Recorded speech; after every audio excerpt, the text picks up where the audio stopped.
इसका reflection of light से mirror formula. ये मिरर फॉर्मूला क्या होता है? देखो, the relation between focal length F, object distance you और इमेज डिस्टेंस वी के बीच संबंध को हमने नाम दिया है मिरर फॉर्मूला, दर्पण सूत्र। तो मैं यहाँ पर कॉन्केव मिरर के लिए करके दिखाना चाह रहा था। देखो, ये कॉन्केव मिरर है जो अंदर से दबा हुआ है और कॉर्नर बाहर निकले हैं। तो सपोज एम पी एन एक कॉन्केव मिरर है जिसका पोल है P और ये कहलाती है बच्चों प्रिंसिपल एक्सिस। प्रिंसिपल एक्सिस का ये फोकस F और सेंटर ऑफ कर्वेचर C। यहाँ पर हमने एक ऑब्जेक्ट मान लिया AB जिससे पहली किरण निकली, फर्स्ट रे पैरेलल। चूंकि ये पैरेलल है तो गोल्डन रूल मैंने पढ़ाए थे। उस गोल्डन रूल में आपको बताया था कि जब कोई रे ऑफ लाइट पैरेलल आती है तो ये फोकस से होकर गुजरती है और दूसरी रे ऑफ लाइट को हमने पास किया सेंटर ऑफ कर्वेचर से। क्या होगा बताओ? टकराएगी और वापस उसी दिशा में लौट जाएगी। अब इसका जो प्रतिबिंब है वो आपको याद मिला A डैश B डैश। कैसा प्रतिबिंब है ये? रियल वास्तविक प्रतिबिंब है, इसलिए ये इनवर्ट है। और ये पोल से B तक हमने ऑब्जेक्ट डिस्टेंस लिया, तो PB ऑब्जेक्ट डिस्टेंस है U। अभी मैंने साइन कन्वेंशन बताया, जितनी भी लेफ्ट में होगा सब नेगेटिव लिया जाएगा। PB डैश को हम इमेज डिस्टेंस कहेंगे -V से, और PF को हमने नाम दिया फोकल लेंथ, वो भी माइनस में। कॉन्केव की फोकल लेंथ नेगेटिव होती है इसलिए। अब यहाँ एक कंस्ट्रक्शन करने जा रहे हैं हम। कंस्ट्रक्शन ऐसा है कि AP को और A डैश P को हमने मिला दिया। AP और A डैश P को हमने क्या किया? ज्वाइन कर दिया। और एक परपेंडिकुलर डालने वाले हैं RS ऑन प्रिंसिपल एक्सिस पर। जो प्रिंसिपल एक्सिस होती है उस पर हमने डाल दिया RS, इसको हम नाम दे रहे हैं प्रिंसिपल एक्सिस।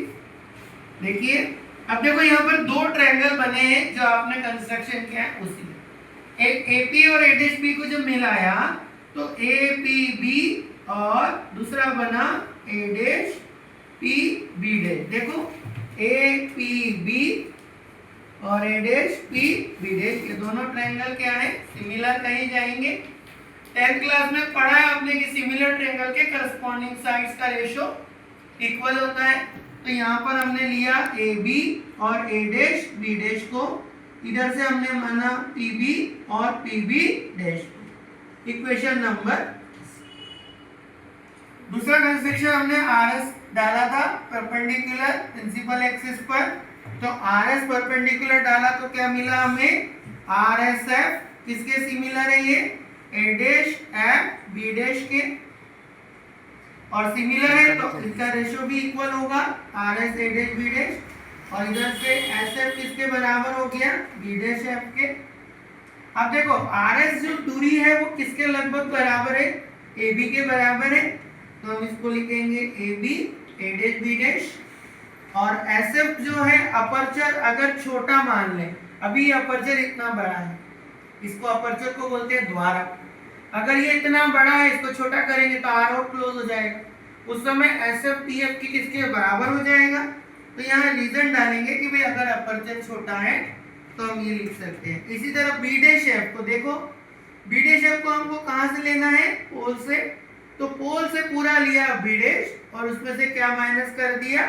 PF। पूरा ले लिया PB डैश और उसमें से क्या माना है? माइनस करा हमने PF। तो इसको हम इक्वेशन नंबर क्या लिख रहे हैं?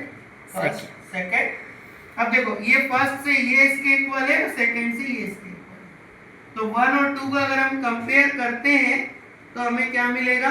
चेक करते हैं।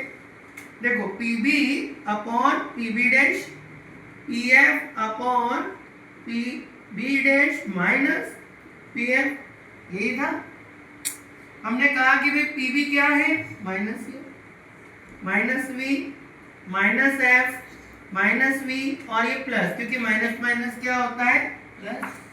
माइनस से माइनस कैंसल, U का इंटू कर दिया हमने तो ये आ गया माइनस का एफ वी, माइनस का यू वी प्लस का U F equal to minus का एफ वी। सबको डिवाइड कर देते हैं यू वी एफ से, तो हमें मिलेगा वी एफ से V F cut, U F से यू एफ कट और यू वी से यू वी कट। तो क्या मिला, minus one upon F plus one upon V equal to minus one upon, minus की वैल्यू उधर जाएगी तो प्लस, इसी तरह one upon V plus one upon, इसी को हमने नाम दिया है मिरर फॉर्मूला। ये बहुत इंपॉर्टेंट है रिफ्लेक्शन ऑफ लाइट के टॉपिक में। एक पहला derivation F equal to R by 2 के बाद आएगा, तो उसको अच्छे से पढ़ो, याद करो, एग्जाम में आएगा। Thank you.